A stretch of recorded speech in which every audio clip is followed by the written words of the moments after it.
सोमनाथाय नमः। ॐ मल्लिकार्जुनाय नमः। ॐ महाकालेश्वराय नमः। ॐ ओंकारेश्वराय नमः। ॐ वैद्यनाथाय नमः। ॐ भीमशंकराय नमः। ॐ रामेश्वराय नमः। ॐ नागेश्वराय नमः।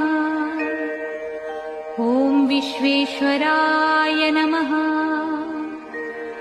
ॐ त्र्यंबकेश्वराय नमः। ॐ केदारेश्वराय नमः। ॐ भुस्मेश्वराय नमः।